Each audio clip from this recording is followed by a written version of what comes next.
नामदार आकाशदादा फुंडकर यांची भोनगाव येथील श्री भुवनेश्वर महादेव संस्थानला सदिच्छा भेट। विश्व संत माऊली महावैष्णव संत ज्ञानेश्वर महाराज जन्म सप्तशतकोत्तर सुवर्णमहोत्सवी वर्षानिमित्त तथा श्री भुवनेश्वर महादेव मंदिराच्या गृहशांतीनिमित्त आयोजित ग्रंथराज ज्ञानेश्वरी पारायण कथा व अखंड हरिनाम सप्ताहाचा समारोप भव्य उत्सवात पार पडला। सकाळी ग्रंथराज ज्ञानेश्वरीची महाआरती होऊन हरिभक्त परायण विठ्ठल महाराज शेळके यांचे काल्याचे कीर्तन झाले। त्यानंतर उपस्थित भाविकांना महाप्रसादाचे वितरण करण्यात आले।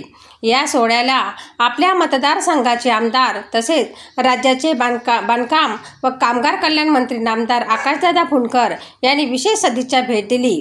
यावेळी त्यांनी मंदिराच्या उन्नतीसाठी स्वतःकडून बांधण्यात आलेल्या भव्य सभागृहाची आठवण करून दिली व ग्रामस्थांसाठी शुभेच्छा व्यक्त केल्या।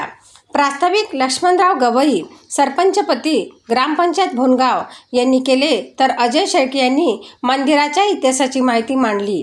श्री भुवनेश्वर महादेव मंदिर अत्यंत प्राचीन असून येथे पयोष्णी व अंबा नदीचा संगम आहे।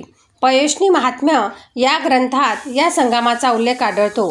या मंदिराच्या विकासासाठी वैकुंठवासी श्री रामजी शेळके यांनी तब्बल 9 एकर जमीन दान केली होती।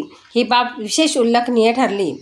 कार्यक्रमात सुरेश शेळके माजी सभापती पंचायत समिती शेगाव, रामदास शेळके, पांडुरंग नारायण शेळके, अनंतराव शेळके ग्रामपंचायत सदस्य, स्वप्नील रामभाऊ शेळके भाजप प्रदेश सदस्य, संतोष देशमुख, भगवान भोजने माजी सभापती पंचायत समिती, गोविंदा मिरगे माजी सभापती कृषी उत्पन्न बाजार समिती शेगाव, वरिष्ठ पत्रकार अनिल उंबरकर, पंजाबराव शेळके, रामदास शेळके, अनिल शेळके, सुरेश वर्गे, संतोष शेळके, रामधान शेळके, चेतन महाराज गव्हाणकर, गजानन पातुंडे, पांडुरंग सरब, अतुल शेळके, राहुल घनोकार, आनंदराव घनोकार, वैभव पातुंडे, सत्यवान मोरखडे, संदीप शेळके, प्रमोद पाचपोहे, रतन पातुंडे आदी मान्यवर उपस्थित होते।